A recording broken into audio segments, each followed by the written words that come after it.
buongiorno in diretta con Focus TG. La tragedia di ieri notte ad Asiago, un'auto che si è schiantata contro una fontana a fortissima velocità, purtroppo sono morti 3 ventenni, 2 i sopravvissuti. Vediamo il servizio e poi ci collegheremo in diretta con Vanessa Banzato e Alessandro Costacurta per darvi altri particolari.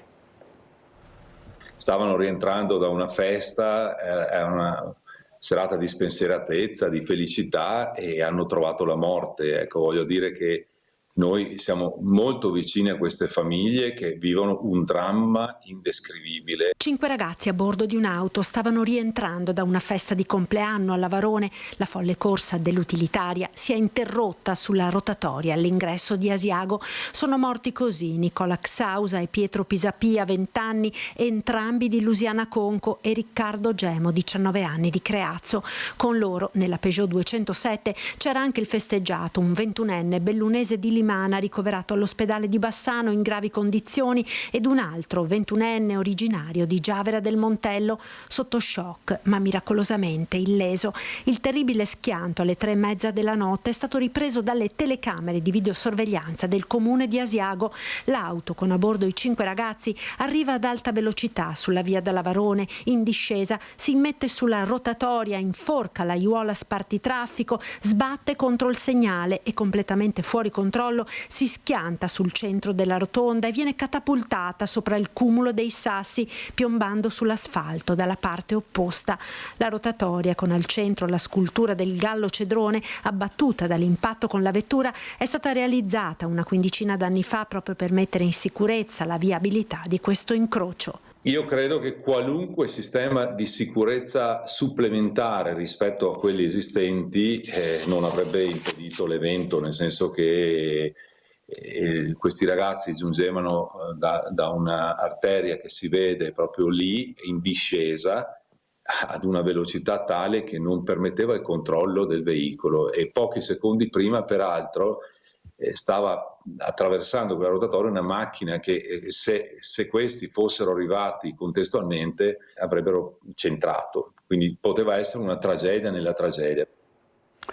Così il sindaco di Asiago, Rigoni Stena. Andiamo in diretta da Vanessa Banzato e Alessandro Costacurta proprio nel punto in cui è accaduto l'incidente. A te Vanessa. Sì, buongiorno a te direttore, a tutte le persone che ci stanno seguendo. Ci troviamo proprio nel punto dove domenica notte si è verificato questo tragico incidente stradale, costato la vita a Pietro Pisapia, Nicola Xausa e Riccardo Gemo. Vedete come è andato praticamente tutto distrutto. Ci sono ancora sull'asfalto i segni di quella drammatica notte. E tra l'altro sono già tante le testimonianze di affetto e vicinanza che le persone hanno voluto lasciare proprio nel punto dove i 3 giovani sono morti.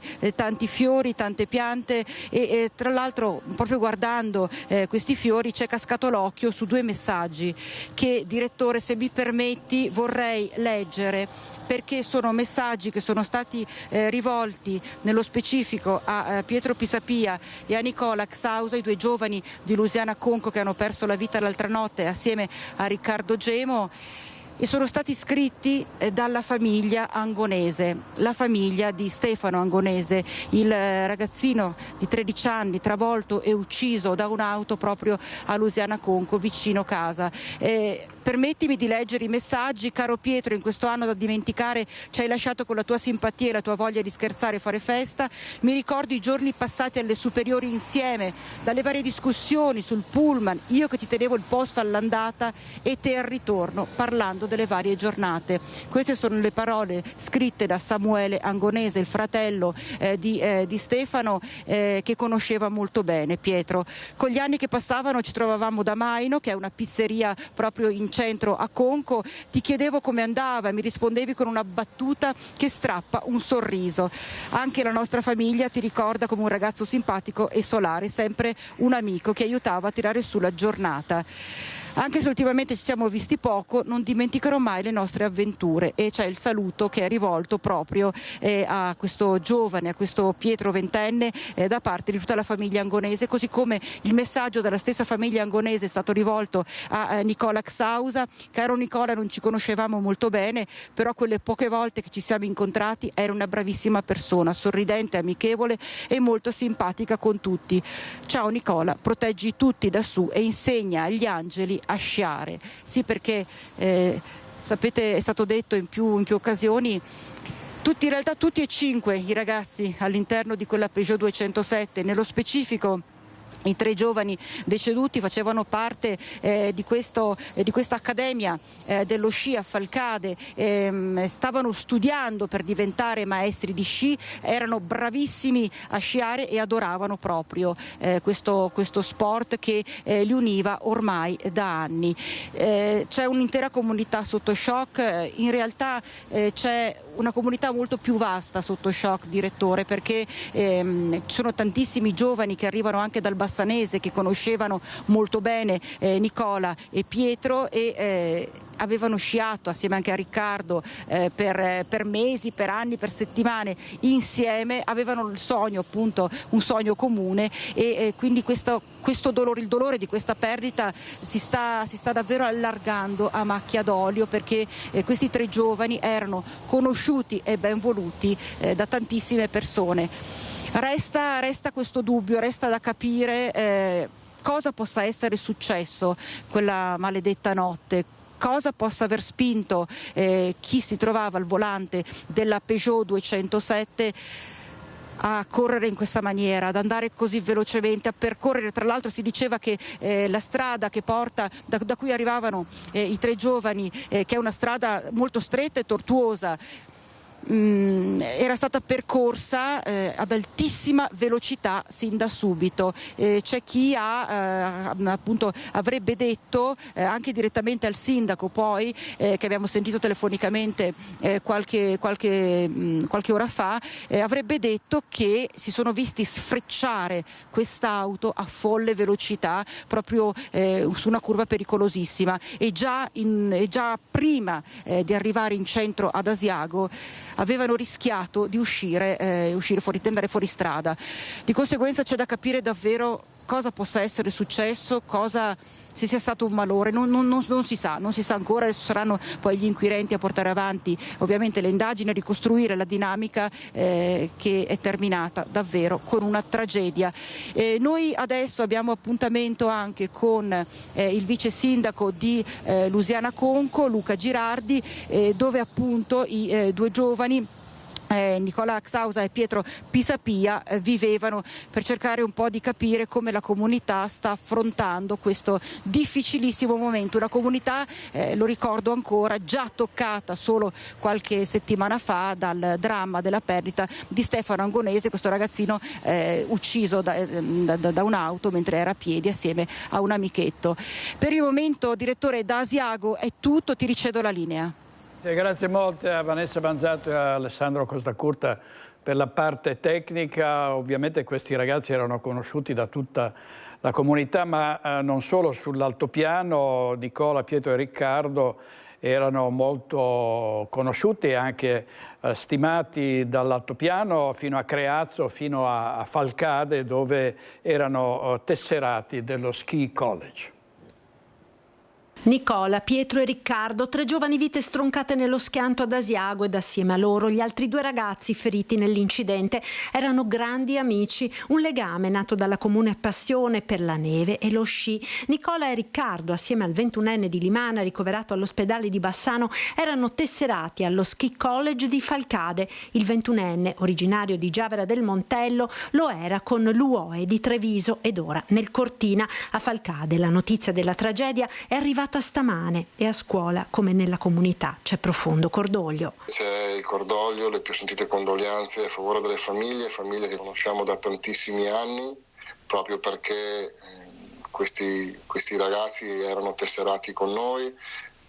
Nicola Xausa è ancora tesserato con noi, quindi anche se poi hanno terminato il percorso di studi, hanno comunque continuato a fare attività, hanno sempre fatto attività sulla neve, preparazione a secco, con tutte le varie opportunità proposte, quindi siamo profondamente addolorati di questa notizia odierna e quindi sì, siamo tutti sconvolti. Una passione nata sui campi da sci che ha unito questi giovani in un profondo legame di amicizia anche oltre lo sport, come ieri sera quando si erano trovati per festeggiare un compleanno. La passione per la neve li ha portati alcuni a frequentare la mia società, altri con altre società, e poi si sono sempre ritrovati sui campi di gara, e quindi proprio perché hanno età variabili dai 2004 al 2005 come anno di nascita, si sono appunto conosciuti sui campi di gara e hanno fatto amicizia in questo contesto, quindi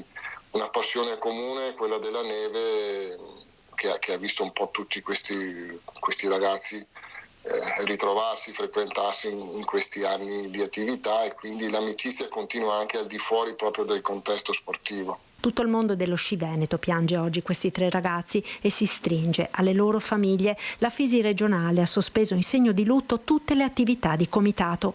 Una tragedia che unisce nel dolore tante comunità, quella di Lusiana Conco, dove abitavano Nicola e Pietro, e quella di Creazzo, dove Riccardo viveva con la famiglia. Il cordoglio dell'intera comunità nelle parole della sindaca. Io come sindaco, a nome di tutta la comunità di Creazzo, mi stringo con grande affetto alla famiglia. Sono tragedie che nessun genitore dovrebbe mai provare. Intanto si prega per il ferito più grave, il 21enne bellunese ricoverato in terapia semi-intensiva all'ospedale di Bassano del Grappa. Il 21enne trevigiano dal pronto soccorso di Asiago è stato trasportato in osservazione al San Bassiano. Per entrambi è stato attivato il servizio di psicologia ospedaliera. Servizio di Marta Marangon, vediamo i titoli dei giornali locali. 8, sopravvissuto all'incidente che ha ucciso Nicola, Pietro e Riccardo, mi sono trascinato fuori per chiedere aiuto. L'auto faceva scintille, strage dell'alta velocità, amici con la passione per lo sci come avete sentito. E poi Mirko, sopravvissuto all'incidente di Asiago, era la notte del suo compleanno, è grave ma in ripresa, salvò uno sciatore sotto una valanga, e si indaga ovviamente sulle cause di questo gravissimo incidente. Potrebbe essersi trattato, avete sentito, anche di un malore o di un colpo di sonno. Di fatto quest'auto procedeva a una folle velocità, si è schiantata contro la fontana.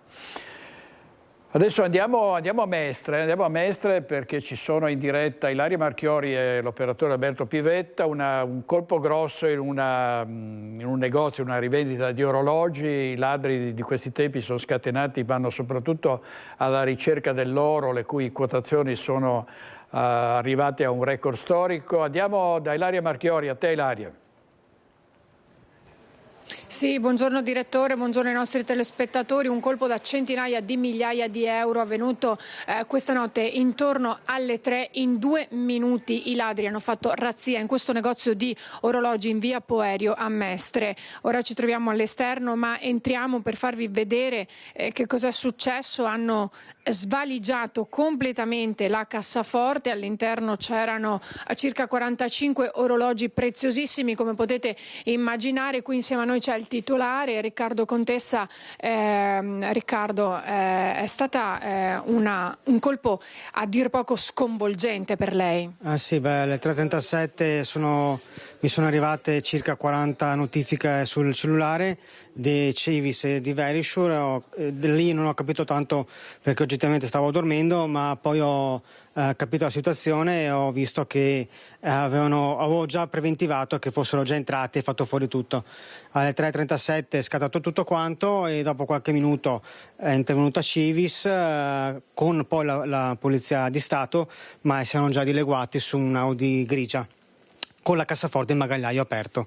Ecco, la cassaforte dov'era? Ce lo può far vedere? In angolo, ben nascosta e ben anche insinuata nell'angolo, ma in 5 persone sono riuscite a scardinare con 2 piedi di porco, appoggiarla su delle rotelle e trascinarla come se fosse una maglietta estiva, insomma, leggera.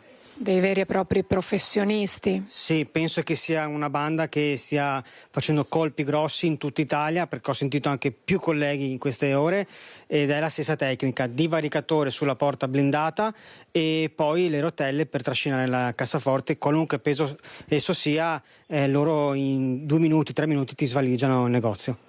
Senta, lei aveva aperto questo negozio circa 3 anni fa, grazie insomma alla sua passione, con sacrificio, con fatica. Come si sente adesso? Distrutto, mi hanno svuotato, hanno tolto la voglia di vivere e adesso dovrò fare tutte le cose burocratiche, denuncia in questura, assicurazione, sistemare il negozio perché oggettivamente me l'hanno distrutto e poi si vedrà, perché voglia di vivere e lavorare così sinceramente non ne ho più. Perché non posso lavorare 3 anni, giorno e notte, tutti i giorni, e poi in 2 minuti ti portano via tutto, è una cosa indescrivibile. Quindi lei non sa nemmeno se riaprirà? Le condizioni non è che aiutino, perché oggettivamente, ripeto, se in 2 minuti ti apro un negozio del genere, anche se io lavoro un altro anno e mezzo, poi dopo 1 anno e mezzo e un giorno ti aprono un negozio e ti svaligiano, che senso ha? Purtroppo è troppo pauroso.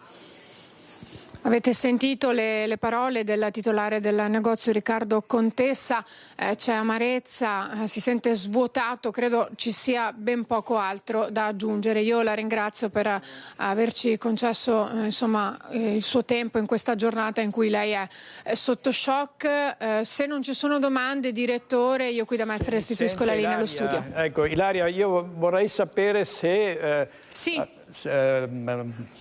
Se secondo il titolare c'erano sistemi di sicurezza e di allarme adeguati, cioè voglio dire in genere è molto difficile introdursi in negozi che sono altamente blindati. Dicono che è difficile introdursi in questi negozi così blindati. Ma anche se tu hai 40 impianti di sorveglianza e guardie giurate con le armi, la questura e tutto quanto, ma in 2 minuti ti entrano, ti tolgono la cassaforte e scappano con un Audi da 3, 4, 500 cavalli, purtroppo c'è anche Arsène Lupin, nel senso avrebbe veramente difficoltà a essere ben protetto, cioè, bisogna mettere una guardia giurata tutte le notti, tutto il mese, ogni anno, ma è una cifra esosa e nessuno se lo può permettere. I sistemi di sicurezza erano all'avanguardia? Sì, per forza, sì, poi ne ho 2 di agenzie di videosorveglianza, non 1 ma 2, quindi poi ripeto, 2 minuti, ragazzi, in 2 minuti nessuno può intervenire, neanche se un poliziotto è in piazza, e poi questa gente secondo me è armata, appena ti vede ti spara, quindi il rischio è troppo alto per tutti. Dei veri e propri professionisti, stiamo parlando di gente che sapeva esattamente come muoversi, come agire e soprattutto su cosa puntare. Grazie molto Ilaria, grazie a te e Alberto Pivetta e la nostra solidarietà al negoziante così duramente colpito. Sono bande paramilitari che nessuno riesce a fermare, almeno che non ci sia un controllo quotidiano, notturno e ovviamente sono costi esorbitanti. Torniamo alla tragedia di Asiago, i 3 giovani morti nell'incidente di domenica notte, e andiamo a Giavara del Montello dove abita uno dei sopravvissuti, la linea Cristian Arboet. A te Cristian. Sì, direttore, buongiorno anche da parte di Nicoletta Rizzetto che sta curando la parte tecnica. Siamo a Giavara del Montello, qui risiede uno dei 2 sopravvissuti, il ragazzo che praticamente è uscito indenne dalla strage di Asiago. Qui con me c'è anche il sindaco di Giavara del Montello, Andrea Maccari. Questo giovane Otto abita qui poco distante, a poche decine di metri in linea d'aria con la famiglia che è stata sentita proprio nelle scorse ore dal sindaco Maccari. Che cosa vi siete detti, sindaco? Immagino che voi abbiate portato la vostra solidarietà come comune. Sì, abbiamo portato la nostra solidarietà, mi sembrava doveroso sincerarmi sulle condizioni del ragazzo, del nostro concittadino. È una famiglia a modo, riservata, e ne abbiamo parlato insomma anche di tante cose, del dramma, anzi faccio le mie condoglianze ai genitori che hanno perso i figli così giovani, le mie speranze di guarigione e che ce la possa fare al ragazzo che è ancora ricoverato in gravi condizioni, e sinceramente anche il sostegno nostro come comunità alla famiglia che comunque ha nella fortuna di aversi del ragazzo che si è salvato. Comunque è un dramma sicuramente psicologico che quell'età deve affrontare. La famiglia chiede riservo, ma nel rispetto anche dei familiari degli amici, insomma, di suo figlio, ma anche perché secondo me ogni tanto questo silenzio è un silenzio che ha più voce, fa meditare, fa anche approfondire queste situazioni che non devono succedere. Ecco, questo è un momento anche di tanti interrogativi, ma anche purtroppo di tanti giudizi. Lei dice, insomma, partiamo da delle riflessioni, facciamo delle riflessioni soprattutto in materia di sicurezza stradale. Assolutamente sì, in materia di sicurezza stradale, ma soprattutto io vorrei lanciare un messaggio ai giovani.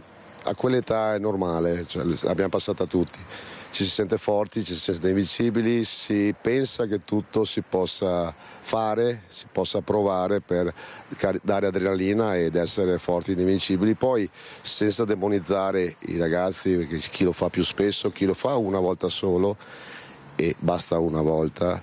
Io vorrei ragionare su un altro concetto, che è quello che i ragazzi sono il nostro futuro, sono la nostra continuità, sono la nostra speranza, e la loro forza, la loro invincibilità sta nel fatto che rimangano vivi. Quindi ragazzi, la vostra forza, prendete la consapevolezza che rimaniate vivi, quindi teneteci la vostra vita e siate consapevoli che siete invincibili se rimanete in vita, perché voi servite al mondo. Questa mattina Otto non era ancora ritornato a casa, probabilmente lo farà nelle prossime ore, nei prossimi minuti, è imminente. Sì, allora mi avevo parlato con la famiglia, doveva ancora arrivare, ma credo che da quanto possa capire sia dimesso, e questa è anche una fortuna per il ragazzo di essere in vita, ma che sia anche una bellezza collaterale in tutta la tragedia che è successa l'altra notte, di testimonianza verso i suoi coetanei e di far capire ai coetanei il dramma che ha vissuto, proprio per essere testimone che non si ripeta più. Io lancio questo messaggio, insomma. Grazie Sindaco Maccari. Direttore, da Giavera del Montello è tutto per il momento. Con Nicoletta Rizzetto ti restituisco la linea. Grazie. Cristian Arboita e Nicoletta Rizzetto. C'è stato un altro grave incidente stradale a Recoaro Terme, con un'auto che ha sfondato il parapetto del ponte Sull'Agno ed è precipitata nel torrente. L'automobilista è morto. Potrebbe trattarsi anche di un suicidio, e viene subito alla mente il suicidio dei due fratelli che si erano inabissati con il cadavere della mamma nel Sile qualche giorno fa. Non c'è stato nulla da fare per i soccorritori che questa mattina sono arrivati a Recoaro Terme intorno alle 6:35. Vigili del fuoco di Schio e Vicenza sono giunti per un grave incidente in via della Resistenza, dove una vettura ha sfondato il parapetto del ponte ed è caduta sul greto del torrente Agno. Vigili del fuoco sono arrivati sul posto con un'autopompa, un'autoscala e 7 operatori. Dopo aver raggiunto la vettura hanno purtroppo constatato il decesso del guidatore. Successivamente i vigili del fuoco hanno recuperato il corpo utilizzando le tecniche SAF. Sul posto sono intervenuti anche il SUEM e i carabinieri per le operazioni di soccorso e per rilevare le cause dell'incidente. Un altro grave incidente in via Cal di Breda, a Vacilla di Breda di Piave, una Vespa con in sella 2 persone, un uomo di 48 anni di Maserata e una donna di 43 di Treviso, è uscita autonomamente di strada nel sinistro. Entrambi hanno riportato gravi lesioni. La donna è stata soccorsa da personale sanitario in condizioni critiche e trasportata d'urgenza al Cafoncello di Treviso, mentre l'uomo è stato lì trasportato per sospette fratture. Sul posto intervenuti i carabinieri di Maserata per i rilievi e la regolazione della viabilità. Andiamo adesso a Vicenza, perché c'è un'inchiesta sui PFAS nella Pedemontana, nelle strutture della Pedemontana. Ci sono 12 indagati. Andiamo in diretta da Daniele Garbin. A te Daniele. Sì, buongiorno direttore, buongiorno ai telespettatori. Parliamo proprio dell'inquinamento da PFAS nelle strutture, come dicevi, della Pedemontana. Com'è Silvio Parise, il sindaco di Montecchio Maggiore? Buongiorno. Sì, apprendiamo in questi giorni la fine di un'indagine condotta, penso, dai NOE e dei Carabinieri, dove con comunicato stampa ci dicono appunto che ci sono questi 12 indagati.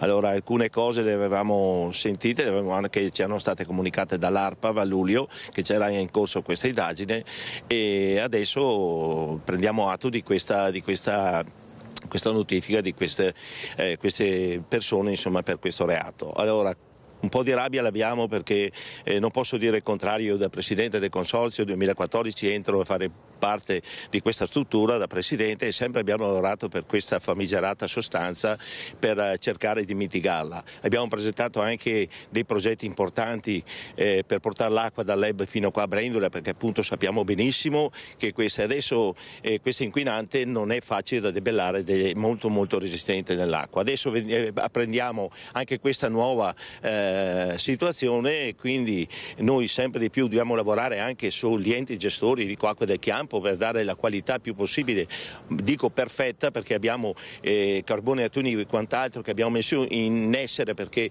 i nostri cittadini abbiano l'acqua che sia potabile, però la rabbia penso è anche la perplessità da parte dei nostri cittadini, anche se tentiamo in tutte le maniere di rassicurarli e quant'altro, però credo ci sia. Ecco, allora un passo indietro, anche per capire la situazione per chi non è a conoscenza, diciamo che sabato ufficialmente è stata chiusa l'indagine da parte della Procura della Repubblica. Montecchio è interessato perché nel territorio, insomma, della galleria di Sant'Urbano, come quello anche nel comune di Castelgomberto, sempre nella galleria di Malo della Pedemontana, sarebbero state trovate tracce appunto della lavorazione degli acceleranti chimici della famiglia dei fluorurati, in questo caso l'acido perfluorobutanoico, che insomma viene impiegato anche in altre operazioni di edilizia qui nel territorio veneto, che insomma sarebbe stato usato in maniera errata, secondo la Procura, in concentrazioni decisamente superiori a quello che è previsto per legge. Con questa errata dosaggio e soprattutto una mancata poi bonifica, una volta con così lavori, avrebbe impedito, insomma, la tracimazione dell'inquinante nel terreno prima e poi nelle acque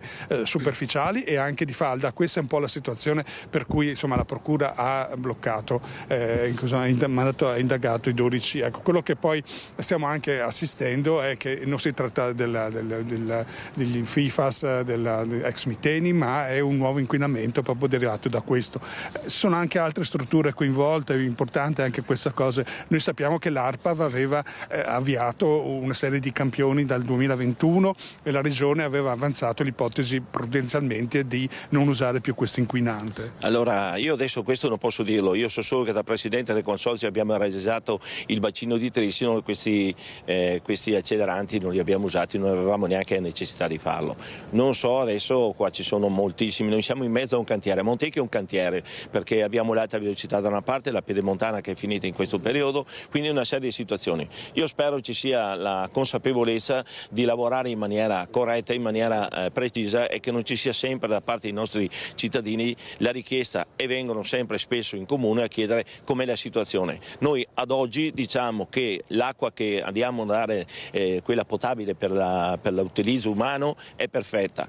Del resto, quello che è tutto l'acquifero che abbiamo sotto, sappiamo benissimo che ha questo problema. Speriamo che questo si risolva e che non abbia una longevità nello sgrondo durante le piogge, e che questo si risolva in fretta. Ecco, adesso aspetteremo di dovere, chi ha la competenza di capire quanto e come sono queste cose. Ecco, direttore, poi per correttezza diciamo anche che altri territori come Caldogno ha visto chiudere 12 pozzi, proprio anche se non è direttamente a ridosso della Pedemontana, però l'acqua sarebbe filtrata sotto. Ecco, un'indagine complessa e delicata che continueremo a seguire.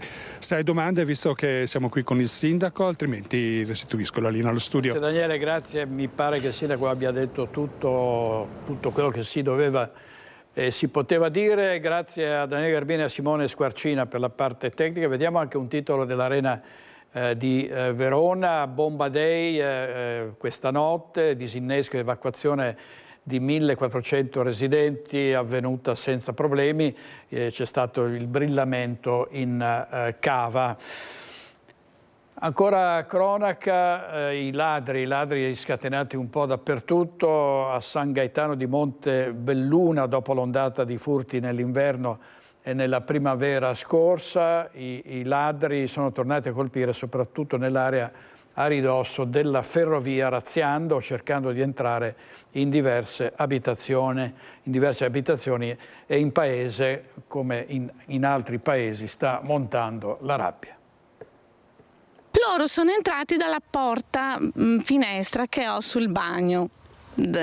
Sono saliti in camera e c'era un odore acre, cattivo, e col flessibile hanno individuato una cassetta di sicurezza che io non ho nulla, non l'ho mai utilizzata, l'hanno aperta, sventrata. Ecco come ha trovato la camera da letto la signora Savina dopo essere rientrata a casa con marito e figlia. I ladri hanno spostato un pesantissimo armadio assaiante ed aperto la cassaforte con il flessibile. Siamo a Montebelluna, nel quartiere di San Gaetano, che continua ad essere bersagliato dai furti. L'altra sera la famiglia è stata fuori neanche un'ora e mezza all'ora di cena. Al rientro la devastazione. Hanno rovistato la cameretta della figlia, hanno buttato fuori tutto, sono saliti in mansarda, hanno tirato fuori i cassetti, hanno buttato per terra perfino i libri della figlia, i quaderni, assurdo.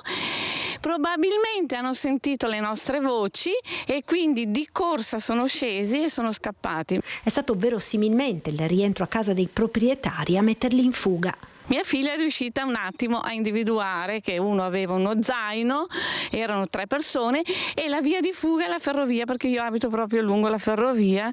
Probabilmente si tratta degli stessi 3 individui, una forse una ragazza, che poco dopo sono entrati nel giardino di un'altra villetta nella vicina via Giotto, volto coperto, zainetto, incuranti della videosorveglianza, hanno guardato dentro le finestre mentre i proprietari cenavano, proprio come accaduto nella stessa casa a giugno dell'anno scorso. Idem nell'abitazione dei vicini, ormai esasperati. Mi sono entrati in 3 a dicembre a viso coperto, con un piede di porco. Ho fatto io denuncia, ma non ho potuto farla perché non c'è refrazione. Allora deve scappare il morto, devo trovarmi lì dentro casa per dire ah ok, adesso posso fare denuncia. Non si può continuare così, siamo arrabbiati forte.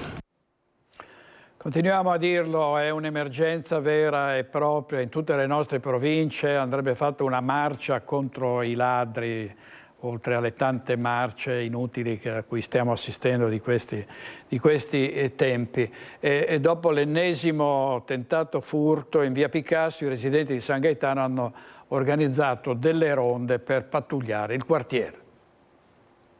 Sì, siamo già organizzati, ci si avvisa e partiamo in ronde e ci facciamo tutto il quartiere. Si sono già organizzati in gruppi per pattugliare la frazione i residenti di San Gaetano di Montebelluna, esasperati dalle continue incursioni dei ladri che stanno mettendo a ferro e fuoco la zona. Da qualche settimana, anche con l'utilizzo di droni notati più volte sorvolare a bassa quota case e giardini, probabilmente per perlustrare ed individuare le prossime abitazioni da prendere di mira.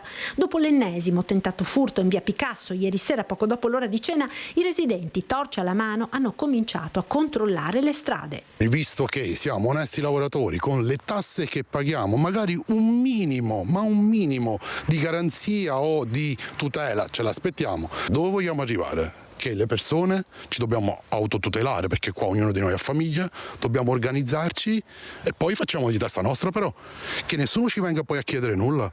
A San Gaetano la tensione è palpabile, la chat di controllo di vicinato è rovente, i residenti si sentono abbandonati e montano paura e rabbia. Da padre di famiglia è una situazione abbastanza inaccettabile, perché non hai la sicurezza, non hai l'appoggio delle istituzioni, non hai illuminazione, passando in via Picasso è tutto buio, per dire, non c'è neanche un lampione che illumini la strada.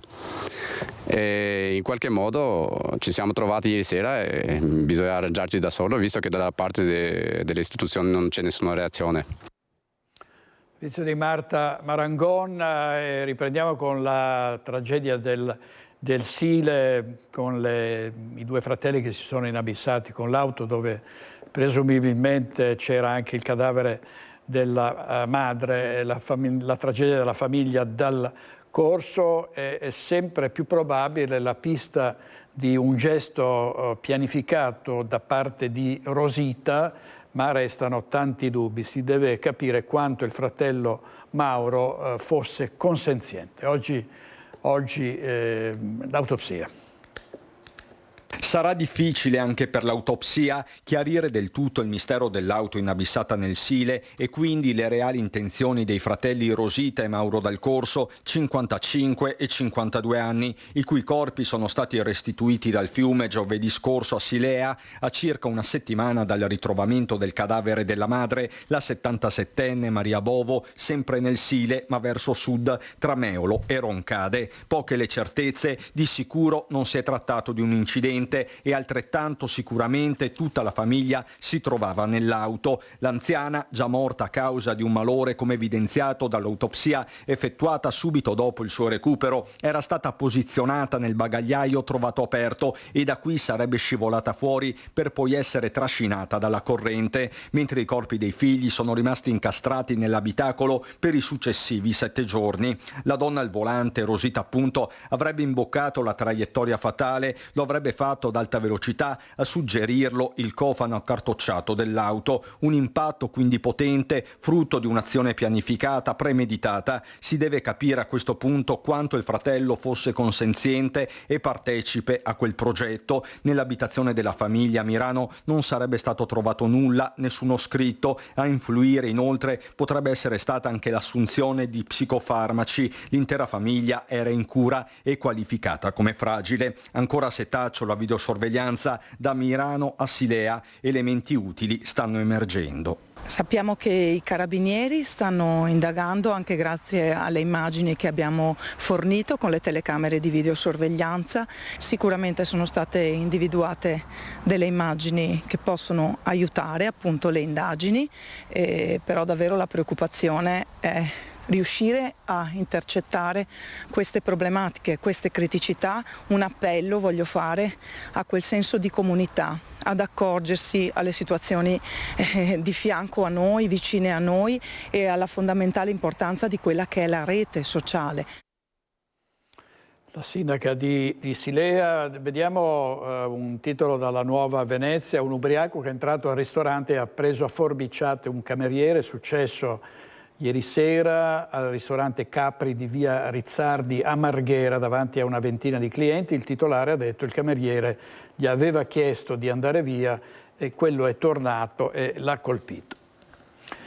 Un cacciatore ha perso la vita durante il recupero di un cervo che aveva appena abbattuto. La vittima è un 75enne di Mel di Borgo Valbelluna che è uscito a caccia con un amico, stava calando l'animale lungo un pendio di rocce verso la strada sottostante in Valfontane, nella zona di Cordellon. Ad un tratto la corda con cui stava effettuando le manovre si è spezzata e l'anziano è precipitato per una trentina di metri sbattendo la testa.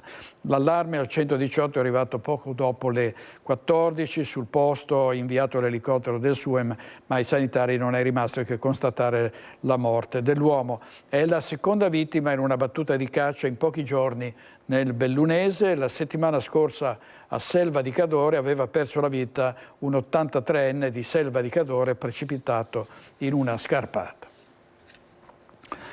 Prima gli atti vandalici, poi i danni e pure il furto. Non c'è pace per gli impianti sportivi di Roncade, presi di mira 2 volte nel giro di una settimana. Porte scassinate, muri e pareti imbrattati con la vernice bianca e poi il furto di attrezzature sportive e i danni al bar dell'impianto sportivo. È la seconda volta nel giro di una settimana che ignoti prendono di mira gli impianti sportivi di Roncade. Stavolta hanno rubato anche una sacca di palloni da calcio. Prima volta pensavo fosse solo una bravata di qualche ragazzo che aveva imbrattato, non sapeva cosa fare, è entrato sull'impianto e ha fatto imbrattato l'impianto, aperto porte. Però non mancava niente, ho chiuso un occhio, comunque ho fatto denuncia ai carabinieri perché mi sembrava giusto fare una cosa del genere. Quest'oggi, purtroppo, ahimè, a pranzo mi chiamano e mi dicono che è successo ancora la stessa cosa della scorsa settimana, quindi non possiamo lasciar perdere, andremo a fare una seconda denuncia per questo evento e in più questa volta hanno anche rubato, quindi non è più solo un atto vandalico ma diventa anche un furto. C'è amarezza per il danneggiamento di un impianto al servizio dei giovani e dell'intera collettività. Non possiamo andare a letto alla sera pensando che il giorno dopo se andiamo all'impianto troviamo l'impianto rovinato, anche perché è una cosa pubblica, insomma non è che non va a vantaggio di nessuno questa cosa qui, ragazzi. A pensare che è un impianto sportivo che dove dentro c'è l'atletica, ci siamo noi del locale calcio, c'è l'impresa, poi ci sono anche altre società che si allenano, quindi è una cosa che serve a tutti e rovinarlo, imbrattarlo non va bene per nessuno. Dalla prima pagina del Mattino di Padova vediamo un altro titolo, un'altra aggressione a Carmignano, aggredita in centro mentre porta fuori il cane. La vittima ha riportato la frattura del naso, a spingerla più volte a terra è stato un trentenne già noto alle forze dell'ordine, qui per la serie Squilibrati in libera circolazione. A Treviso, in occasione dell'anno del Giubileo, il carcere ha aperto le porte per un momento di riflessione con i detenuti, un'iniziativa in collaborazione con i tanti volontari, educatori e gli stessi carcerati che con le loro parole scritte hanno accompagnato le persone fino al cuore del penitenziario. Credo negli esseri umani, credo negli esseri umani, credo negli esseri umani che hanno coraggio di essere umani. Si aprono le porte del carcere di Treviso in occasione dell'anno del Giubileo della Speranza. I detenuti, dopo lo scambio di lettere con il vescovo Monsignor Michele Tommasi per la Pasqua e dopo la morte di Papa Francesco, hanno lavorato a un percorso meditativo in 3 tappe, da fuori a dentro il carcere, nel cuore della casa circondariale. Istituzioni, vicari di questura e prefettura, il sindaco e la diocesi di Treviso, ragazzi e ragazze, tutti volontari insieme. Abbiamo cercato di dare un significato molto personalizzato, diciamo, alla vita, alla situazione dei detenuti, quindi un percorso che è partito da lontano con incontri di spiegazione e poi nell'ultima fase è stato proprio anche mettere assieme delle idee, dei pensieri in modo da trasmetterli anche alla comunità.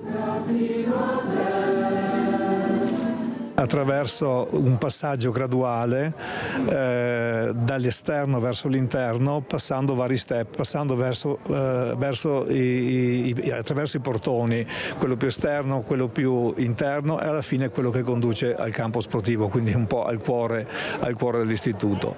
Quindi questo è il percorso che ci ha consentito attraverso le varie meditazioni di fare anche una riflessione su quello che è il percorso della vita delle persone che sono entrate in carcere, quindi un percorso che guarda sì al vissuto, ma guarda soprattutto a quello che potrà essere il futuro. A battere il muro imponente dell'indifferenza, l'ultima delle 3 porte aperte dalle chiavi della polizia penitenziaria, soste e attese accompagnate dalla musica e dalle parole scritte proprio dai detenuti.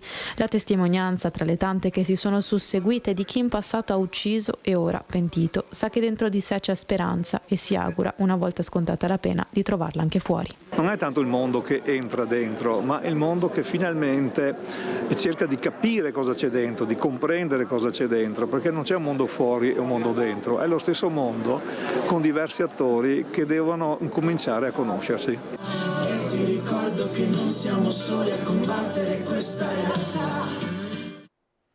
Sentiamo le parole del vescovo di Treviso, Monsignor Michele Tommasi. Sono luoghi che ci fanno molto pensare perché sono luoghi di fatica, di sofferenza, ma possono essere luoghi di riconciliazione, di revisione della vita e di speranza. E non possiamo pensare che ci siano situazioni così disperate da essere chiuse per sempre. E qui si devono mettere in moto percorsi di redenzione, ma fuori dobbiamo essere pronti anche a riaprire, a dare una possibilità a chi esce dal carcere, sconta la pena e ha bisogno di essere riaccolto. E il cielo è lo stesso per tutti, dentro e fuori, e dobbiamo solo pensare che condividiamo una comune umanità. Senta, le 3 porte che abbiamo oltrepassato insieme, che cosa stanno a significare? Sono le porte dell'angoscia e della chiusura, di quando sembra che la vita non abbia più possibilità, che tutto finisca e tutto si interrompa. La porta del cambiamento, io direi della conversione, e quanto ne abbiamo bisogno, quanto ne ho bisogno io. E poi invece la porta da abbattere della separazione, della diffidenza, della paura reciproca, dell'odio e della morte. Ecco, forse questi passaggi, che sono quelli che facciamo quotidianamente, devono esserci tutti, accettare la fatica dell'esistenza, ma aprire raggi di sole e aprire spazi alla speranza. Così il vescovo di Treviso che è stata citata dalla BBC nel suo quotidiano online, Italy's Smaller, Smarter Alternative to Venice, il Treviso che è la più piccola e la più furba alternativa a Venezia, con tanto di foto dei Buranelli e poi un testo in cui viene anche citato il vice sindaco di Treviso, Alessandro Manera, che si dice orgoglioso dei risultati che ha raggiunto anche dal punto di vista ambientale questa città. E restiamo nel trevigiano, perché c'è molto clamore attorno alla storia di Anna Maria Battistuzzi, una donna che è morta all'età di 79 anni, che ha lasciato in eredità oltre 1 milione di euro a casa Fenzi. La Battistuzzi aveva vissuto una vita apparentemente modesta, svolgendo così faccende domestiche, cioè lavorando come colf. Siamo rimasti stupiti, la sua storia ci deve far riflettere anche sulla solitudine, dice il presidente di Casa Fenzi. Stamattina il funerale proprio a Casa Fenzi di questa donna generosa e che sembra un'abile investitrice sui mercati finanziari.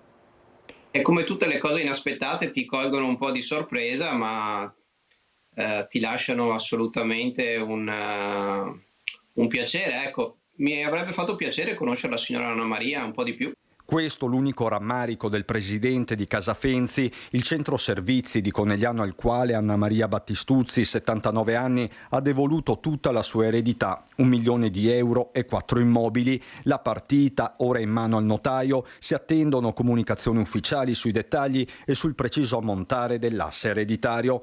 Resta una storia di generosità, ma non solo. Battistuzzi conduceva infatti una vita appartata, quasi invisibile, segretaria prima e poi colf. La donna era un'abile risparmiatrice e nessuno nemmeno immaginava potesse avere un patrimonio così ingente. Da quello che ne sappiamo noi, conduceva una vita normalissima, senza eccessi, anzi molto, molto riservata, tra l'altro.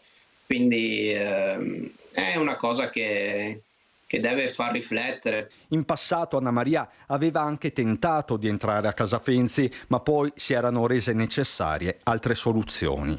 La patologia della signora era tale per cui non avevamo una struttura idonea ad accoglierla in quel momento e di conseguenza è andata addirittura proprio a Piacenza, quindi si è allontanata molto dal territorio probabilmente per trovare una struttura idonea per curare al meglio le sue problematiche. Una vita vissuta con discrezione che ora diventa lascito collettivo. A Casa Fenzi l'eredità di Anna Maria, a meno che non emergano precise volontà, servirà a far decollare i progetti di co-housing per anziani in procinto di essere avviati.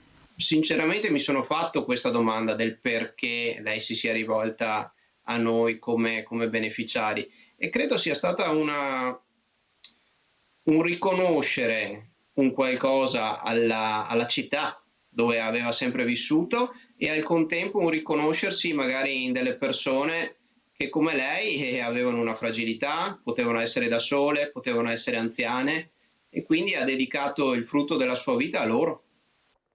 Oggi in regia Mattia Pizzaia e Andrea Basso. Andiamo avanti con la cronaca nera, uno scambio sia pure fugace non è scappato all'attenzione della polizia, che ha fermato 2 uomini.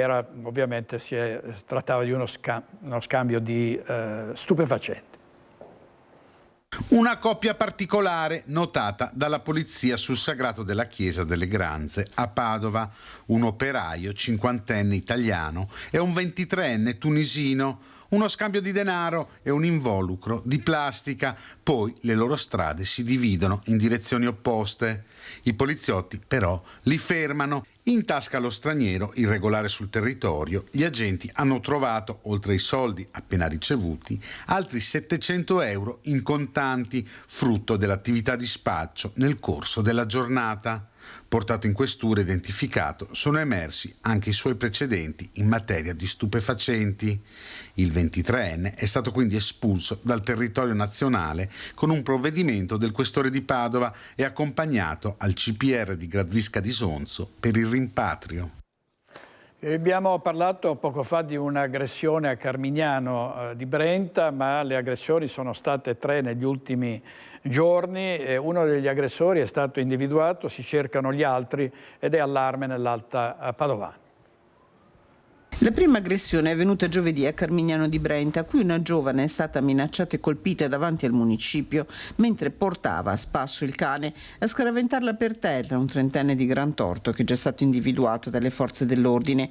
Sono invece senza nome 2 uomini, ma il sospetto è che possa trattarsi di una sola persona, che hanno aggredito e minacciato 2 donne che stavano leggendo nei giardini pubblici che si trovano lungo la cinta muraria di Cittadella. Ad avere la peggio una 60enne che venerdì è stata colpita con 2 pugni al volto. Domenica, poco prima di mezzogiorno, è toccato a una 20enne che è stata minacciata e ha dovuto consegnare a un uomo 100 euro. Sulle aggressioni stanno indagando i carabinieri di Cittadella, che stanno esaminando le immagini registrate dalle telecamere di videosorveglianza della zona. Servizio di Chiara Gaiani, andiamo a Padova, torniamo a Padova, dove la polizia ha fermato un 29enne campano accusato di aver tentato di truffare un anziano a Padova con i truffatori scatenati su tutti i fronti. Ancora una truffa agli anziani, fortunatamente andata a vuoto. È successo a Padova, in zona Madonna Pellegrina, dove un 81enne ha segnalato alla polizia di aver ricevuto prima una telefonata e poi la visita di un sedicente maresciallo per verificare il denaro e i gioielli custoditi in casa. L'anziano, visto l'uomo alla porta, ha chiesto però di esibire un tesserino di riconoscimento. L'uomo quindi si è allontanato velocemente. Non abbastanza però, perché i poliziotti delle volanti l'hanno rintracciato poco distante. Portato in questura, l'uomo è risultato essere un 29enne originario di Aversa, in Campania, con a suo carico anche un precedente penale per violenza sessuale di gruppo. L'uomo è stato quindi arrestato in attesa di giudizio. Torniamo in diretta da Vanessa Banzato, perché erano di Lusiana Conco 2 delle 3 vittime dell'incidente di domenica notte ad Asiago. A te Vanessa. Sì, direttore, rieccoci in diretta. Ci troviamo proprio davanti alla chiesa parrocchiale di Conco, in comune di Lusiana Conco, dove soltanto poche settimane fa ci eravamo ritrovati per le esequie di Stefano Angonese, ragazzino di 13 anni ucciso proprio vicino casa. Di Lusiana Conco erano anche Pietro Pisapia e Nicola Xausa, come la sindaca Antonella Corradin e il vice sindaco Luca Girardi. Inizio proprio da lei, vice sindaco, perché lei conosce molto bene le famiglie di Nicola e di Pietro. Sì, erano 2 ragazzi della nostra comunità, 2 ragazzi che conoscevamo bene, 2 ragazzi vivaci che amavano la vita ed erano ben integrati nel tessuto sociale del paese. Per noi è una perdita straziante, la nostra comunità è veramente addolorata per questa grande perdita e ci stringiamo fortemente alle famiglie come amministrazione comunale. Un dolore che si va a rinnovare dopo quello già vissuto dalla vostra comunità? Certamente, a distanza di meno di un mese appunto la nostra comunità perde queste 2 giovani vite, e per noi come comunità, ma anche per la gente che io sto vedendo nel paese. Quando cammino per il paese si vedono proprio questi sguardi addoloranti, questo senso di tristezza e di dolore profondo che ha coinvolto profondamente la nostra comunità e il nostro comune di Lusiana Conco.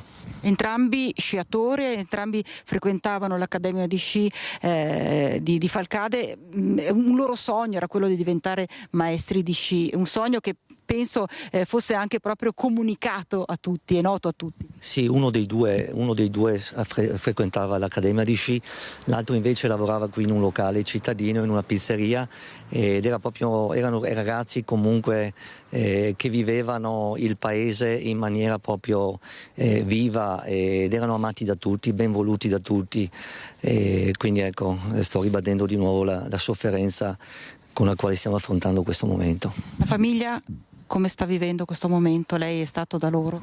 La famiglia andremo a visitarla oggi pomeriggio insieme con il sindaco e altri componenti dell'amministrazione comunale, perché ieri abbiamo pensato di lasciare un attimino nel loro dolore, insomma era un momento un po' particolare, quindi andremo oggi nel primo pomeriggio a far visita alla famiglia proprio per stringerci intorno a loro e far sentire la vicinanza dell'amministrazione in questo momento così di profondo dolore.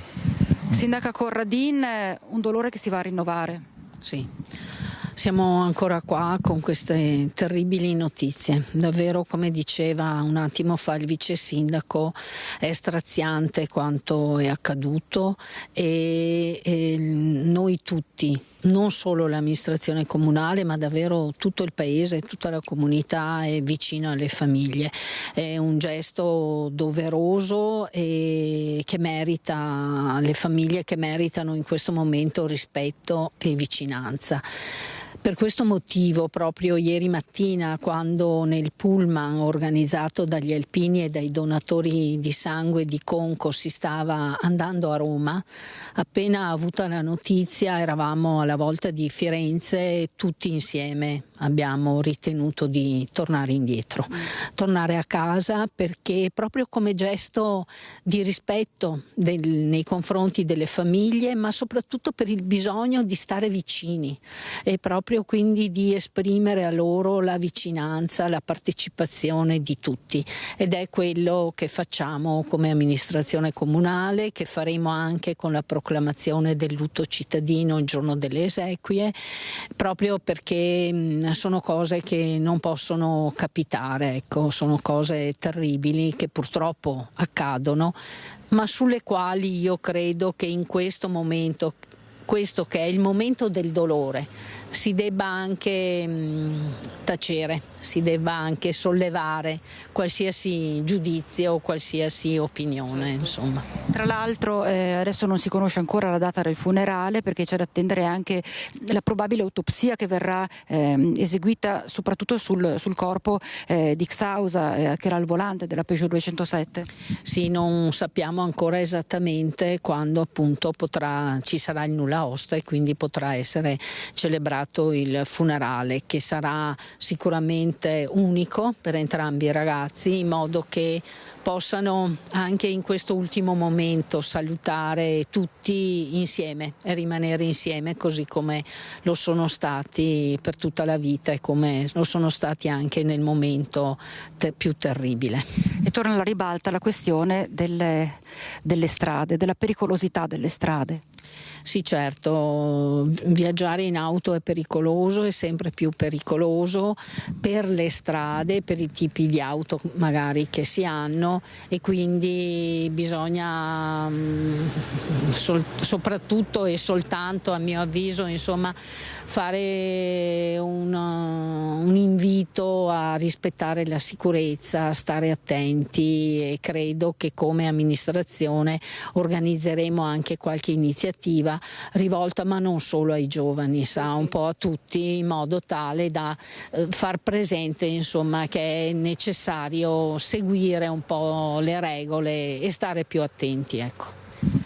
Direttore, insomma, un'intera comunità davvero distrutta dal dolore. Hai sentito anche le parole della sindaca Corradini e del vice sindaco Girardi. Se avremo novità chiederemo un nuovo collegamento. Per il momento da Lusiana Conco è tutto, ti ricedo la linea. Grazie Vanessa Banzato e Alessandro Costacurta per la parte tecnica. Ed è stato straziante e commosso il ricordo che alla fiera di Arsego papà Fredile ha dedicato al figlio Davide Bernardello, il più giovane dei 3 carabinieri uccisi una settimana fa a Casteldazzano nell'esplosione del casolare. Davide è un carabiniere d'Italia, lo ha sempre desiderato e con determinazione ha realizzato il suo sogno. Trova ancora la forza, come aveva fatto nella Basilica di Santa Giustina durante i funerali di Stato, davanti alla bara del figlio Davide e dei suoi 2 colleghi, Valerio Dapra e Marco Pifferi, e le più alte cariche dello Stato, Fredile Bernardello. Lo fa davanti a tutte le autorità arrivate ad Arsego di San Giorgio delle Pertiche a inaugurare una tra le fiere più importanti della provincia di Padova. Davide Bernardello era molto legato alla fiera di Arsego, lì era nato, lì viveva la sua famiglia, lì in questi giorni di metà ottobre tornava tutti gli anni ed anche quest'anno aveva preso ferie per incontrare gli amici, per andare a salutarli come faceva sempre. La sua mancanza in questi giorni di festa la stanno sentendo tutti, per questo al carabiniere ucciso a Casteldazzano, travolto dalle macerie dell'esplosione del casolare, è stata dedicata l'inaugurazione davanti a uno striscione in suo ricordo. E le parole commosse di papà Fredile con il figlio Filippo accanto hanno davvero colpito tutti. Sei stato un figlio meraviglioso per me e mamma. E un fratello speciale per Filippo. Eri limpido, sincero, generoso e altruista. Un'anima gentile, di quelle che non si trovano più. Vola in alto, Davide, assistici da lassù. Sarai sempre nei nostri cuori. Grazie, Davide.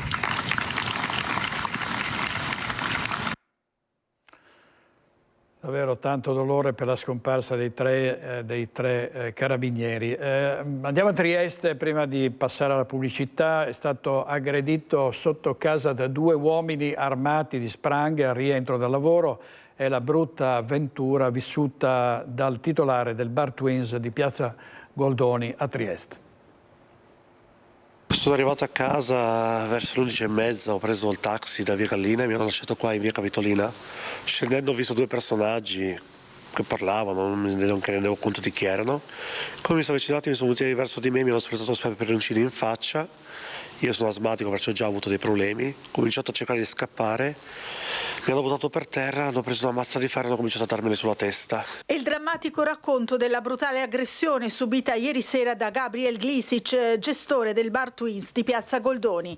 Mentre rientrava dal lavoro ha trovato ad attenderlo sul vialetto che conduce alla sua abitazione di via Capitolina 2 uomini che indossavano pesanti giubbotti col cappuccio e avevano il volto coperto da sciarpe. Stordito dallo spray urticante, il 38enne è stato colpito più volte con una spranga di ferro in testa, sulle gambe e sulle mani, colpi di cui ancora porta segni evidenti. Armati anche di un coltello, i 2 hanno provato a rovistargli nelle tasche. Qua sulla testa mi hanno fatto un trauma cranico e poi qua sulla mano mi si è slogato un po' il dito della mano. Nel frattempo uno di loro aveva un coltello, io ero nel panico più totale. Mi agitavo, mi toglievano le mani per colpirmi la testa ancora più avanti e visto che mi agitavo mi ho sparato ancora peperoncino in bocca e là non ce la facevo più, ho cominciato a gridare aiuto e un paio di vicini penso che hanno visto e gliel'hanno fatto scappare. Sono stati dunque i vicini, affacciatisi per le urla, a mettere in fuga i 2 aggressori che Glisic ha descritto come 2 giovani dalla pelle scura, forse afghani o pakistani. In via Capitolina sono intervenuti i carabinieri che hanno raccolto la denuncia e avviato le indagini e un'ambulanza del 118 che ha portato l'uomo al pronto soccorso per le ferite alla testa e alla mano. L'ipotesi più probabile al momento è il tentativo di rapina.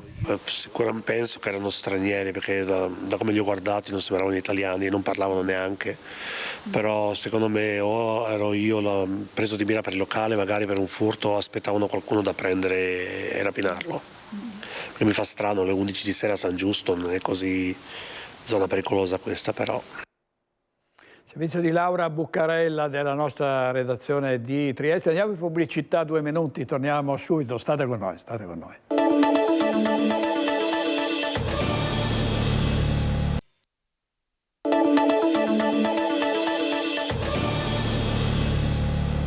In furia la campagna elettorale in vista delle elezioni del 23-24 di novembre, rush finale per entrare nelle liste, piccolo terremoto a Treviso dove ci sono stati degli esclusi eccellenti, e tra questi ci sono Marzio Favero e ci sono anche Federico Canera, assessore al turismo e all'agricoltura. Intanto, e ne parleremo stasera a Focus ovviamente delle regionali, vediamo un titolo su Fratelli d'Italia che è pronta a chiudere le 7 liste. Ecco i papabili, il solo elenco chiuso è quello di Vicenza, tanti amministratori in corsa, incognita di Fabiano Barbisan a Venezia che potrebbe passare a Fratelli d'Italia, e a Padova ci sono 12 nomi per 9 posti, per cui una vera e propria ressa. E sentiamo cosa ci ha detto nei nostri studi il coordinatore, senatore Luca De Carlo di Fratelli d'Italia,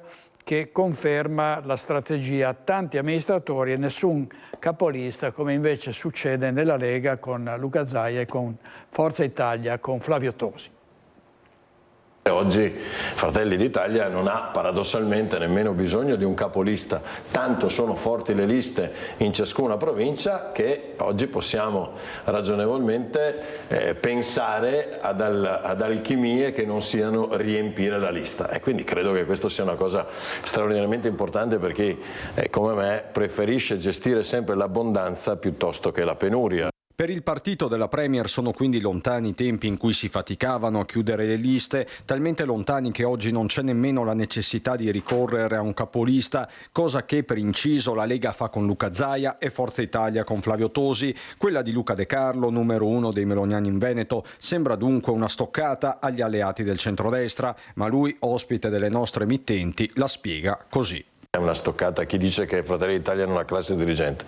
Ce l'abbiamo, lo dimostreremo e lo dimostreranno le preferenze che usciranno in ciascuna delle province. Alleati tra i quali c'è però un'innegabile competizione interna. Al Palageox lo stesso Salvini ha chiesto alla sua Lega di essere primo partito in Veneto. Salvini fa il suo gioco, è quello di spronare le truppe, soprattutto per recuperare quel gap che esiste a politiche ed europee che vede Fratelli d'Italia in questo momento oggettivamente più avanti.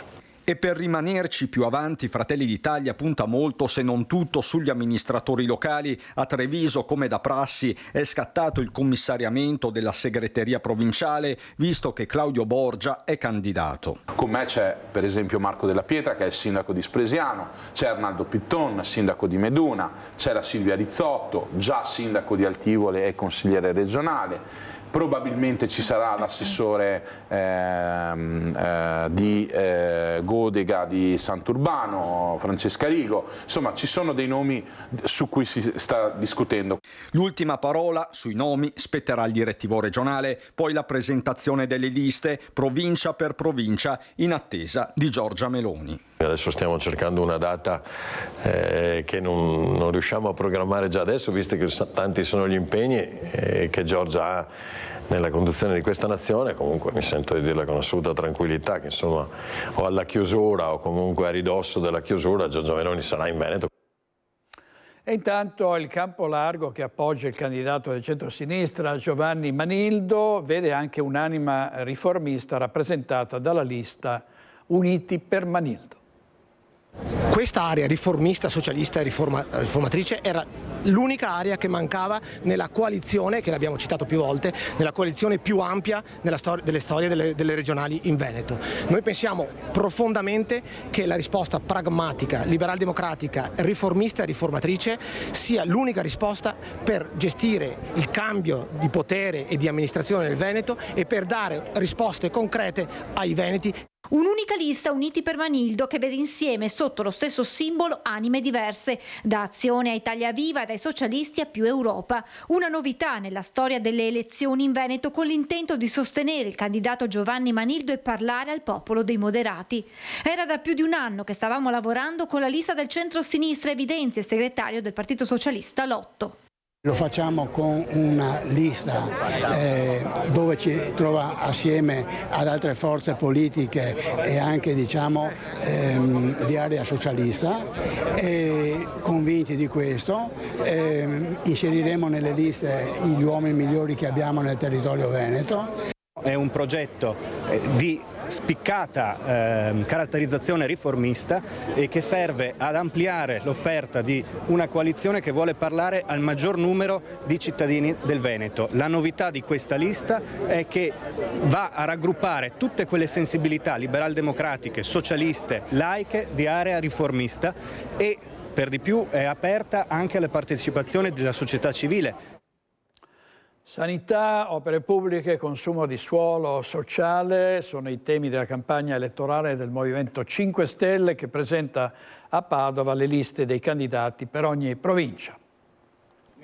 Il Movimento 5 Stelle lancia da Padova la sua campagna elettorale. Nessun politico di professione nelle liste, ma professionisti, artigiani, studenti, con la solita parola d'ordine che contraddistingue il movimento: partecipazione. Il nome più nuovo è quello di Marco Pacagnella, presidente di Federcontribuenti, candidato nominato direttamente dal presidente Giuseppe Conte. Eravamo la locomotiva d'Europa e adesso si sta spegnendo comunque la caldaia perché le aziende stanno chiudendo.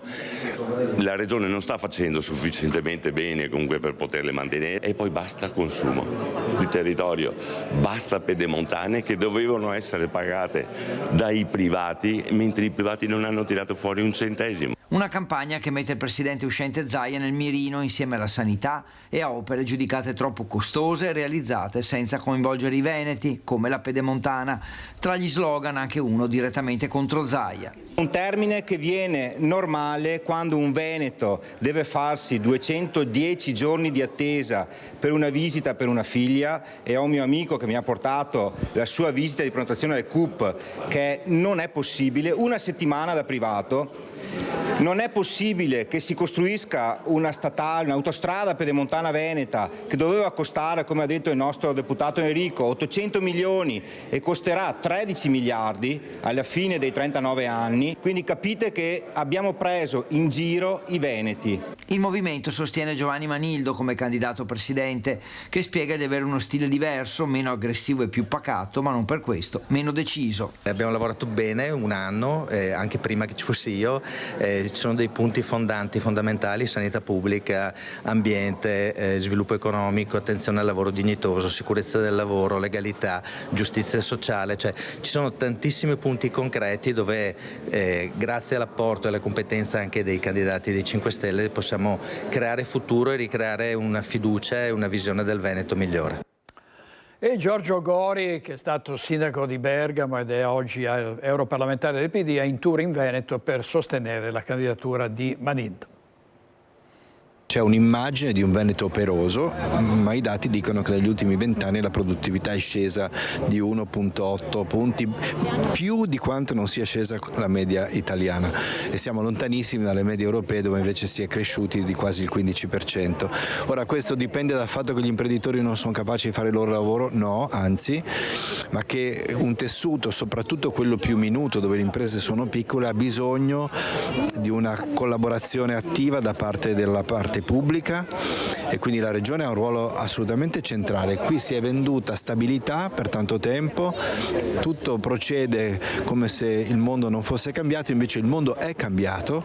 Oggi le imprese si trovano a competere con aziende che stanno dall'altra parte del globo, aziende cinesi, asiatiche, che arrivano sui mercati europei con prodotti a questo punto anche ben fatti, e quindi o si accetta una partita sul prezzo, che però è perdente per definizione, perché vuol dire schiacciare il costo del lavoro, ridurre la qualità e del prodotto e delle relazioni all'interno dell'impresa, oppure si prova a fare un salto in avanti con la voglia di innovare, con la capacità di aggredire le nuove tecnologie, di andare su un mercato magari più alto spendente, perché questa è la cifra dell'Italia e il Veneto deve stare lì, ma ha bisogno che la Regione accompagni il tessuto manifatturiero in quella direzione. Così Giorgio Gori, e intanto il sindaco di San Zenone degli Ezzelini, spiega le motivazioni che l'hanno spinto a candidarsi alle prossime elezioni regionali. Marin è pronta a candidarsi alle prossime regionali. Il sindaco di San Zenone degli Ezzelini non ha dubbi sulle sue priorità e sul perché ha deciso di mettersi in gioco. E lo faccio per mettermi a disposizione del territorio.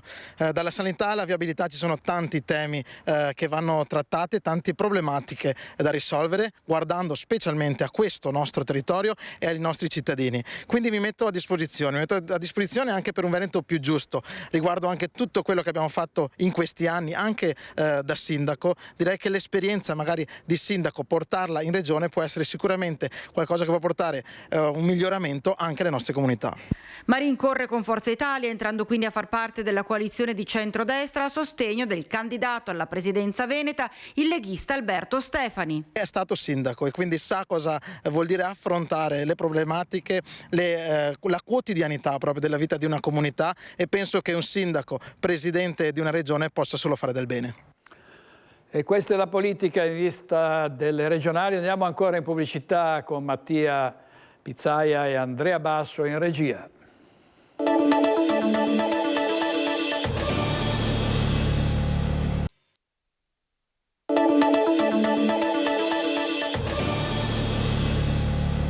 Sono stati scontri tra gli ultra del Pisa e del Verona prima della partita. Vediamo dal Corriere del Veneto delle immagini che testimoniano questi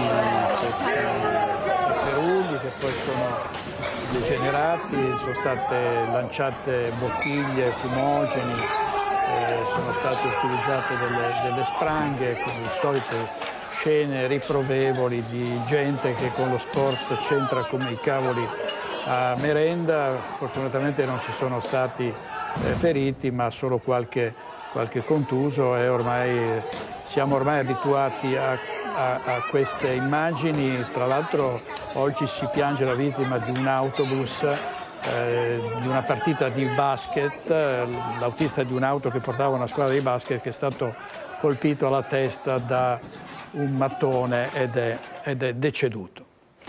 Parliamo di cose più amene, con una biciclettata a Vidor per richiamare l'attenzione sulla necessità di prevedere una pista ciclabile a norma sul futuro nuovo ponte sul Piave, attualmente non ancora prevista da questo progetto. Sentiamo. È una questione di sicurezza, pensiamo che tutti debbano avere la possibilità di accedere al ponte di Vidor, soprattutto al nuovo ponte di Vidor, in sicurezza e garantendo la sicurezza sia dei ciclisti che degli automobilisti. Se quello di Vidor vuole davvero essere un ponte per tutti, il progetto del nuovo manufatto che dovrà unire le due sponde del Piave dovrà prevedere anche una pista ciclabile a norma. Lo hanno chiesto promuovendo una biciclettata che da Covolo di Pederobba ha raggiunto l'attuale ponte le 22 realtà che costituiscono il collettivo popolare capofila la FIAB di Treviso. Una forma di provocazione, ma soprattutto dimostrazione pratica di quanto sia problematica la convivenza tra ciclisti, automobilisti e camionisti in assenza di un percorso dedicato alle due ruote. È realmente un problema, soprattutto in prospettiva della costruzione del nuovo ponte, dove comunque non c'è una banchina laterale, dove non ci sono possibilità per i ciclisti di fermarsi o di aspettare il momento adatto per passare, insomma. Quindi pensiamo che questa nuova costruzione del ponte dia una possibilità anche di collegare destra e sinistra Piave in un modo più sicuro per tutti quelli che vogliono usufruirne. Nella provincia più ciclistica d'Italia e in un territorio, quello delle colline UNESCO, sempre più votato al cicloturismo e alle gare sportive di alto livello, non è più pensabile che l'unico attraversamento del Piave, peraltro con cicli a mano, rimanga quello di Ponte della Priula. Occorre prevedere una pista a norma nel nuovo ponte di Vidor, che nel progetto depositato il 2 ottobre da Veneto Strada in provincia non compare. Il definitivo prevede soltanto un passo d'uomo per lato di 1,15 m. Il nostro intento non è assolutamente polemico, quello che vogliamo è che la progettazione che è in corso preveda la possibilità di percorrere il ponte a piedi e in bicicletta, perché sappiamo che l'attuale situazione è pericolosa per chi va in bici, ma è pericolosa anche per chi va in auto, in moto e con i camion. Occorre, questo l'appello, trovare le risorse economiche per integrare il progetto. Credo che realizzare un percorso ciclabile, un percorso pedonale su un ponte che al momento è stimato stimato tra i 120 e i 150 milioni, non impatti in maniera così grande sul costo complessivo. Continueremo a spingere sulla politica locale, provinciale, regionale, perché questa cosa vada in porto. Abbiamo bisogno di un percorso ciclabile tra destra e sinistra Piave nella provincia di Treviso. Servizio di linea Paronetto, e potrebbe esserci uno sciopero all'aeroporto Marco Polo, un altro sciopero di 24 ore per la mancanza di organico adeguato al numero di passeggeri che ormai si conta in milioni, e con le Olimpiadi alle porte le cose peggioreranno ulteriormente. Aumentano i passeggeri, aumenta la volumetria del terminal, se ne fa ampia pubblicità, però il personale si riduce o addirittura dà le dimissioni. Una controtendenza che per noi non deve essere accettata. A giorni sarà comunicata la data di uno sciopero di 24 ore all'aeroporto Marco Polo di Venezia.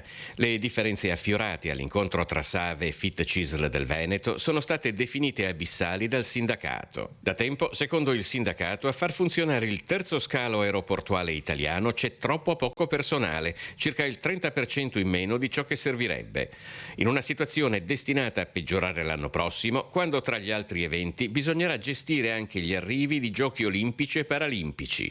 Le persone danno le dimissioni perché non trovano un ambiente sano, un ambiente equilibrato e soprattutto uno stipendio adeguato alle competenze. Tra arrivi, partenze e transiti si stima che nel 2025 passeranno per l'aeroporto di Venezia 12 milioni di passeggeri. Appena 3 anni fa erano solo, si fa per dire, 9 milioni, cioè tutta la popolazione dell'Austria.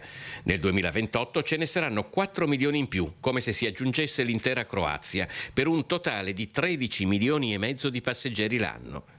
L'organico addetto al funzionamento del Marco Polo, con compiti che vanno dall'amministrativo allo smistamento bagagli fino all'assistenza a persone a ridotta mobilità, si aggira mediamente sulle 350 persone. 350 persone in un luogo in cui ne transitano giornalmente 33.000, cioè una città quasi delle dimensioni di Belluno. Poi cosa avete chiesto a Save? Noi chiediamo, come sempre, prima di agire, di sedersi al tavolo, di avere un confronto vero e non, diciamo così, un modo per allontanare le risposte. Ma quando voi dite a Save che in così pochi non ce la si può fare a tenere un aeroporto così grande, cosa vi rispondono? Loro ci rispondono che riescono tranquillamente a farlo, solo che le persone si rivolgono al sindacato lamentando la situazione e le condizioni di lavoro. Purtroppo ci sono problemi anche per le aziende in Veneto, dove ci sono luci e ombre, e allarme rosso per la Edim Bosch, che ha comunicato di non essere più in grado di sostenere la controllata Edim, per cui si prevedono 24.000 esuberi. Questo è un colpo mortale per Edim, tanto che la dirigenza di Edim Italia ha deciso di ricorrere alla CNC, cioè alla composizione negoziale della crisi, come unica possibilità per cercare di trovare un acquirente, unica possibilità di salvare l'azienda. Fatturati in contrazione, esuberi quantificati in almeno 24.000 lavoratori. È appeso a un filo il futuro della Edim Bosch, in Italia presente con gli stabilimenti di Villa Santa, Monza Brianza e Acquero di Setteville. Tutelare occupazione e stabilimenti l'obiettivo della composizione negoziale, che sarà gestita da un commercialista il cui compito si annuncia arduo. O risanare i conti dell'azienda, cosa quanto mai difficile.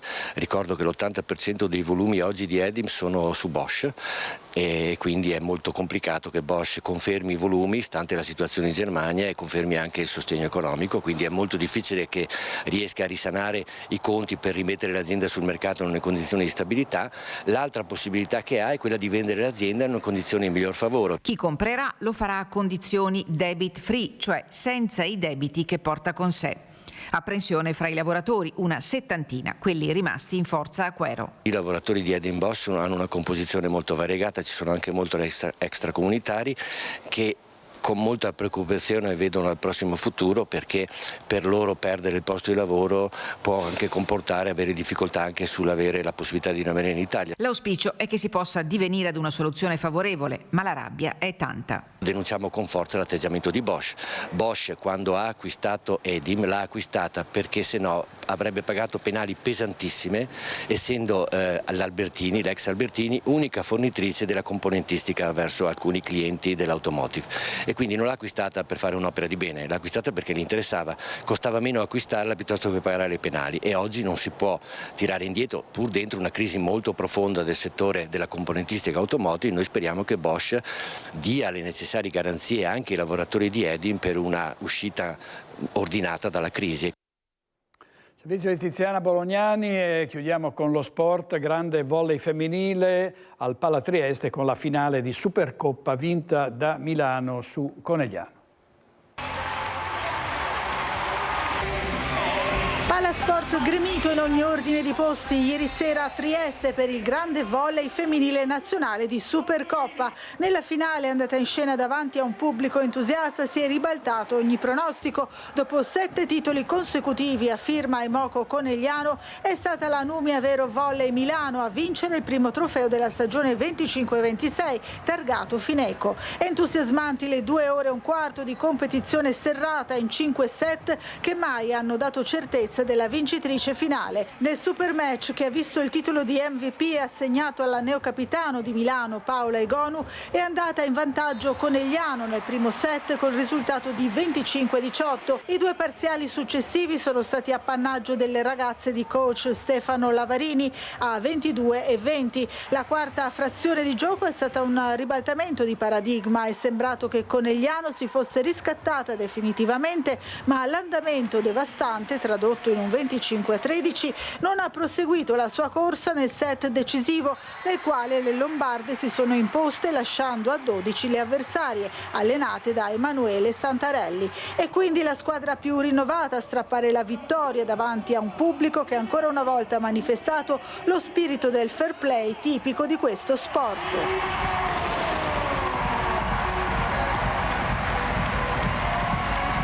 Servizio di Laura Bucarella. Gli ospiti di questa sera Focus: Roberto Betta, Anna Maria Bigon, Monica Coin, Michele Favero, Marzio Favero, Gio Formaggio, Lorenzo Innocenti, Jacopo Maltauro e Cristina Zanini. Non perdetevi l'appuntamento con Focus alle 21:15.